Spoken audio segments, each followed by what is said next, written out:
ഇന്ത്യക്ക് വേണ്ടി വീണ്ടും ഒരിക്കൽ കൂടി T20 വേൾഡ് കപ്പിൽ ഒരു മിന്നൽ പ്രകടനം സഞ്ജു സാംസണിൽ നിന്ന് ഇന്ന് നാം കണ്ടിരിക്കുകയാണ്. ഇംഗ്ലണ്ടിനെതിരായ സെമി ഫൈനൽ T20 മത്സരത്തിൽ ഇന്ത്യക്ക് വേണ്ടി വളരെ മികച്ചൊരു ബാറ്റിംഗ് പ്രകടനമാണ് ഇന്ന് സഞ്ജു സാംസൺ മുംബൈ വാങ്കഡെ സ്റ്റേഡിയത്തിൽ കാഴ്ചവെച്ചിരിക്കുന്നത്.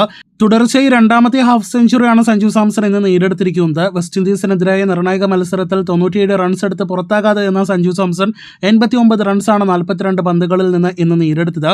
7 സിക്സും 8 ഫോറും അടങ്ങിയ ഒരു കിടിലൻ ഇന്നിംഗ്സ് 212 സ്ട്രൈക്ക് റേറ്റോടെയാണ് സഞ്ജു സാംസൺ പുറത്തായത്. മുൻ മത്സരങ്ങളിൽ ഇതുപോലെ ഇന്ത്യക്ക് അതിവേഗത്തിൽ സ്കോർ കൂട്ടിത്തരുന്ന സഞ്ജു സാംസണെയാണ് ഇന്നും നമുക്ക് കാണാനായിട്ട് കഴിഞ്ഞത്. എങ്കിൽ പോലും 89 റൺസിന് സഞ്ജു സാംസൺ പുറത്തായെന്ന് പറയുമ്പോൾ 11 റൺസ് കൂടി നേടിയെടുത്തിരുന്നെങ്കിൽ T20 വേൾഡ് കപ്പിലെ സഞ്ജു സാംസന്റെ ആദ്യ സെഞ്ചുറിക്ക് സാക്ഷിയായി മാറിയനെ ഇന്നത്തെ നിറഞ്ഞു കവിഞ്ഞ വാങ്കഡെ സ്റ്റേഡിയം. എന്തായാലും 11 റൺസ് അകലെ നഷ്ടമായി സെഞ്ചുറി എങ്കിൽ പോലും ഇന്ത്യക്ക് വേണ്ടി റൺസ് കൂട്ടുക എന്നൊരു ലക്ഷ്യം തന്നെയാണ് സഞ്ജു സാംസൺ ഉണ്ടായത് എന്ന് ആ സഞ്ജു സാംസൺ ഔട്ടായ പന്തിൽ പോലും വ്യക്തമാണ്. ഇന്നത്തെ മത്സരത്തിൽ ഒരു സമയത്ത് 20-ൽ താഴെ സഞ്ജുവിന്റെ സ്കോർ നിൽക്കുമ്പോൾ ജോഫ്രെ ആർച്ചറുടെ പന്തിൽ സഞ്ജു ഔട്ടാക്കേണ്ടിരുന്നതായിരുന്നു.